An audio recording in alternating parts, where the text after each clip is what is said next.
Hello dear students, I hope you all are fine. Today I have come up with a video of story writing for class 9th. Class 9th में story writing का जो question है वो बहुत important है and it belongs to the writing section of your paper. ठीक है, पहले ये स्टोरी राइटिंग का क्वेश्चन 12 मार्क्स का हुआ करता था, फिर 10 का हो गया. Now this question is of 5 marks and you are suppose to write 150 words in it. Story writing ज़्यादा कुछ भी मुश्किल नहीं है. ठीक है, आप सब लोगों को याद होगा बचपन में आपने अपनी दादी से या नानी से कहानियाँ सुनी होंगी. तो ठीक है, जब हम किसी से कहानी सुनते हैं तो वो पर्सन जो सुनाने वाला होता है वो नरेटर होता है और वो हमें एक कहानी सुनाता है. अगर आप इंटरनेट पे जाओगे तो आपको इस तरह के माइंड मैप्स वहाँ दिख जाएंगे स्टोरी राइटिंग के लिए. आप ये वाला माइंड मैप अपनी आंसर शीट के रफ में बना सकते हो, जिसमें सर्कल में आप स्टोरी का नाम, what, where, why, when, who, यानी स्टोरी कब हुई, कहाँ हुई, स्टोरी में क्या ट्विस्ट आया, उसको कैसे सॉल्व किया गया, इस तरह से आप इसका माइंड मैप रफ में बना के फिर आप अपनी जो पूरी स्टोरी है उसको फ्रेम करो. बट मुझे स्टोरी राइटिंग जो है वो पॉइंट्स में करवाना पसंद है. तो मेरे अकॉर्डिंग जो सबसे फर्स्ट पॉइंट आता है स्टोरी राइटिंग के लिए, that is the genre of the story. ठीक है, अब ये जो वर्ड है इसको इंडिया में जॉनर भी प्रोनाउंस किया जाता है, जॉनरे प्रोनाउंस किया जाता है, लेकिन इसकी इंटरनेशनल प्रोनाउंसिएशन है जॉनरा. तो जॉनरा यानी कि आपकी स्टोरी का थीम क्या है. क्या आप स्टोरी रोमांटिक रखना चाहते हैं, suspense, thriller, murder mystery, funny, hilarious, कैसी रखना चाहते हैं स्टोरी. सबसे पहले तो आपको ये डिसाइड करना है कि मुझे किस तरह की स्टोरी लिखनी है. सेकंड थिंग आ जाता है कैरेक्टर्स पे. आपको स्टोरी में कितने कैरेक्टर्स रखने हैं. मिनिमम 3 कैरेक्टर्स आप स्टोरी में रखिए. स्टोरी बहुत अच्छी डेवलप होती है 3 कैरेक्टर्स से. मैक्सिमम अगर आपने रखने हैं तो आप 5 रखो, इससे ज़्यादा नहीं रखो, नहीं तो पूरी स्टोरी में हौच पौच हो जाता है. किसी कैरेक्टर को कोई काम मिलता है, कोई बिल्कुल ही बेचारा बिना किसी डायलॉग या रोल के रह जाता है. सबसे अच्छी बात है 3 कैरेक्टर्स रखना, क्योंकि स्टोरी राइटिंग में हम लोग कोई बहुत ज़्यादा एक्सपर्ट नहीं है. फर्स्ट टाइम ये क्लास 9th में इंट्रोड्यूस होती है, तो 3 कैरेक्टर्स रखना इज़ फाइन. ठीक है, जिसमें से एक मेन कैरेक्टर हो जाता है, एक सपोर्टिंग हो जाता है और एक में भी विलन हो सकता है जो कोई प्रॉब्लम क्रिएट कर रहा है, या वो सेकंड सपोर्टिंग एक्टर हो सकता है. ठीक है, अब ये स्टोरी राइटिंग बिल्कुल हमारी हिंदी मूवीज़ की तरह ही है. जैसे एक मूवी के लिए कोई स्टोरी लिखता है, क्योंकि उसमें वो पर्सन हैंडी होता है तो वो बहुत एक कॉम्प्लिकेटेड टाइप स्टोरी लिख देता है. लेकिन क्योंकि हम इसमें फ़र्स्ट टाइम अपना हैंड ट्राई कर रहे हैं तो हम एक सिंपल जो स्टाइल है वो लेके चलेंगे. इसमें जो थर्ड चीज़ आती है जो सबसे इम्पॉर्टेंट है, that is the plot of the story. अब प्लॉट में क्या है, प्लॉट में उसकी लोकेशन आ जाती है, सारे जो इंसिडेंट्स हो रहे हैं उनकी सीक्वेंस आ जाती है. ठीक है, ये सारी चीज़ें जो आती हैं ये आती हैं प्लॉट के अंदर. तो प्लॉट में सबसे पहले है लोकेशन. अगर आप एक स्टोरी बना रहे हैं, एक स्टोरी लिख रहे हैं, तो उसकी लोकेशन कहाँ है, कहाँ से आप उसकी बिगनिंग करेंगे. क्या वो स्टोरी किसी हिल स्टेशन में हो रही है, किसी नदी के किनारे हो रही है, किसी रूम में स्टार्ट हो रही है, किसी जेल में स्टार्ट हो रही है, किसी हॉस्पिटल में स्टार्ट हो रही है. वो कहाँ से उसकी बिगनिंग स्टार्ट हो रही है, वो स्टोरी कहाँ से स्टार्ट बन रही है. आप इस पूरी स्टोरी को लिखते वक्त उसे अपने माइंड में एक पिक्चर की तरह फ्लैश करो, एक सिनेमा की तरह, एक मूवी की तरह अगर आप उसको फ्लैश करोगे तो आप उसको ईजीली लिख पाओगे कि मैं जो अपना कैरेक्टर है उसको इंट्रोड्यूस कर रहा हूँ या स्टोरी को स्टार्ट कर रहा हूँ तो उसकी जोग्राफिकली लोकेशन क्या है. सेकंड थिंग आ जाती है बिगनिंग. जब भी आपने अपनी स्टोरी की बिगनिंग करनी है, या तो आप जैसे मैंने पहले बताया उसकी लोकेशन को डिस्क्राइब करो, बिगनिंग उससे करो. ठीक है, या फिर उसका जो कोई एक कैरेक्टर है उसको डिस्क्राइब करो. ऐसे आपकी स्टोरी की बिगनिंग होनी चाहिए. प्लीज़ पुराने ज़माने वाली बिगनिंग मत करना. Once upon a time there was a crow, he was very thirsty. No, that is absolutely wrong. Don't start with once upon a time या ages ago this used to happen. ये भी बहुत पुराना style है story को begin करने का. Rather आप किसी कैरेक्टर को इंट्रोड्यूस कर सकते हो स्टोरी की बिगिनिंग में. ठीक है, और फिर उसके बाद हमारा आ जाता है मिडल पार्ट. मिडल पार्ट में जैसे कि आपको स्क्रीन पे विजिबल है, मैंने ट्विस्ट या प्रॉब्लम लिखा है. आपने कोई ना कोई प्रॉब्लम जो है या कोई ट्विस्ट है स्टोरी में उसको इंट्रोड्यूस कर देना है स्टोरी के मिडल में. ठीक है, अब स्टोरी के मिडल में जब आप कोई प्रॉब्लम को इंट्रोड्यूस करोगे तभी तो जो उसका मेन कैरेक्टर है स्टोरी का उस प्रॉब्लम को सॉल्व करेगा और स्टोरी के क्लाइमैक्स तक पहुंचेगा. जैसे बिल्कुल हमारी फिल्मों में होता है, एक बिगनिंग होती है, बिगनिंग के बाद मिडल पार्ट में कोई ना कोई प्रॉब्लम आ जाती है, फिर उस प्रॉब्लम को जो हीरो है या हीरोइन है वो इसे सॉल्व कर देते हैं और फिर क्लाइमैक्स हो जाता है.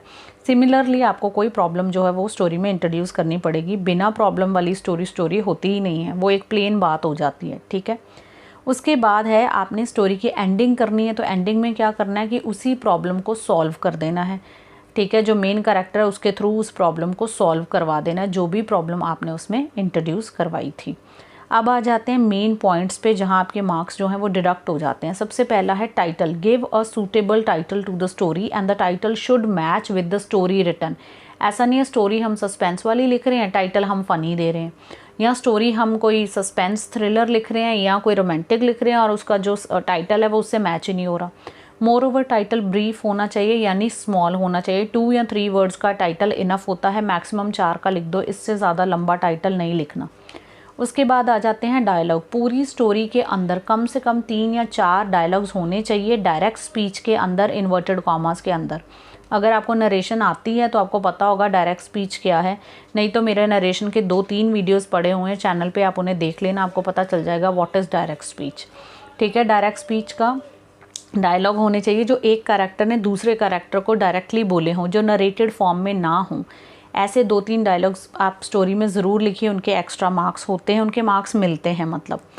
सबसे important cheese, please do not and your story in dream situation. 99% बच्चे ये करते हैं। पिछले इतने सालों से जब मैं पेपर चेक करती हूँ, सारी स्टोरी पढ़ने का मज़ा आता है, लेकिन एंड में जाके बच्चा लिख देता है मेरी मम्मी ने मुझे सुबह आके उठा दिया तो मुझे पता चला अरे मैं तो ड्रीम देख रहा था, ये तो सारा ड्रीम था। इससे जो रीडर है उसका सारा इंटरेस्ट ख़त्म हो जाता है और उसको वो स्टोरी बहुत बेकार लगती है। So please don't end your story in a dream situation, don't take the dream situation, ठीक है, वो बहुत ही बेकार लगता है। फाइन। अब आते हैं हम सबसे मेन बात के ऊपर, क्योंकि हम जो स्टोरी लिखते हैं वो मोस्टली इमेजिनेटिव स्टोरी होती है, फिक्शन होती है, काल्पनिक होती है वो स्टोरी। लेकिन उस स्टोरी के अंदर अगर आप अपनी रियल लाइफ में हुई कोई इंसिडेंट को मिक्स एंड मैच करके उसको प्रेजेंट करते हैं तो वो बहुत ब्यूटीफुल बन जाती है। सपोज़ आपकी लाइफ में कोई इंसिडेंट हुआ या आपके फ्रेंड या फैमिली में कोई ऐसा इंसिडेंट हुआ है जो आपकी स्टोरी जो आप लिखने जा रहे हो उससे मैच होता है, तो आप उसको कहीं ना कहीं बीच में मिक्स एंड मैच करके प्रेजेंट कर सकते हो। या फिर mix the story of chapters. अब यहाँ कौन से चैप्टर्स की मैं बात कर रही हूँ, बी हाइव या मोमेंट के चैप्टर्स, या आपने किसी और बुक में किसी भी और लैंग्वेज में कोई चैप्टर्स पढ़े हो तो उसकी स्टोरी को भी आप अपनी इमेजिनेटिव स्टोरी में मिक्स कर सकते हैं। फॉर एग्जांपल मेरी क्लास में एक गर्ल ने एक स्टोरी लिखी कि काजिया और उसकी जो ग्रैंड मदर है, द लिटिल गर्ल चैप्टर है हमारी 9th में, काजिया और उसकी जो ग्रैंड मदर है वो छत पे हैं, घर की छत पे हैं, और काजिया की ग्रैंड मदर उसको ये स्टोरी सुना रही है। उसके नीचे उसने फिर अपनी खुद की स्टोरी स्टार्ट की। ठीक है, एक बच्चे ने लिखा ईश्वरन जी ये स्टोरी जो है महेंद्र को सुना रहा था, और महेंद्र को पूरी स्टोरी में फिर उसने नीचे सारी स्टोरी लिख दी, और एंड में उसने लिखा कि महेंद्र कहता अरे what rubbish is this can't be true. ठीक है, तो इस तरह से आप अपने चैप्टर्स को मिक्स एंड मैच कर सकते हैं अपनी फिक्शनल स्टोरी में। प्लीज़ रिमेंबर, मैं आपको ये नहीं कह रही कि पूरा का पूरा चैप्टर ही उठा के लिख दो, नो, आप उसमें से कुछ ना कुछ पार्ट अपनी स्टोरी में मिक्स मैच कर सकते हो, या फिर रियल लाइफ इंसिडेंट्स कर सकते हो। जैसे अभी कहीं पे अर्थक्वेक हुए हैं तो उसका कुछ ना कुछ आप मिक्स कर दो, या इंडिया के अंदर कल रुपी जो है वो 81 = $1 के प्राइस पे हुआ है, तो उसको कहीं ना कहीं आप अपनी स्टोरी में मिक्स कर सकते हो। जो बिल्कुल करंट अफेयर्स हैं उनको कहीं ना कहीं मिक्स करके अपनी फिक्शनल स्टोरी जो है उसको बना सकते हो। फाइन। अब कुछ बच्चे तो स्टोरी बहुत अच्छी लिख पाते हैं, लेकिन कुछ सब कुछ जानते बूझते हुए कुछ भी अच्छा नहीं लिख पाते। उसका कारण क्या है? जिन बच्चों का रीडिंग हैबिट है, जिन बच्चों को रीडिंग की हैबिट है, ठीक है, बहुत सारी एक्स्ट्रा बुक्स रीड करते हैं, न्यूज़पेपर रीड करते हैं, उनकी तो स्टोरी अपने आप अच्छी होगी, because they will not be having the depth of vocabulary. उनकी वोकैबुलरी बहुत ज़्यादा वोकैब बैंक होगा, तो उनकी स्टोरी बाकियों से अच्छी होती है। बट अगर आपकी रीडिंग हैबिट नहीं है तो आपके पास सिर्फ एक ही रिजॉर्ट बचता है, and that is practice, practice and practice. You have to do a lot of practice of writing this story. ठीक है, उसके लिए आप सबसे पहले, जैसे मैंने पॉइंट्स लिखाए, आप पहले वो पॉइंट्स रफ में लिख के वो सारे पॉइंट्स पहले ही बना लो, उसके बाद स्टोरी लिखना स्टार्ट करो।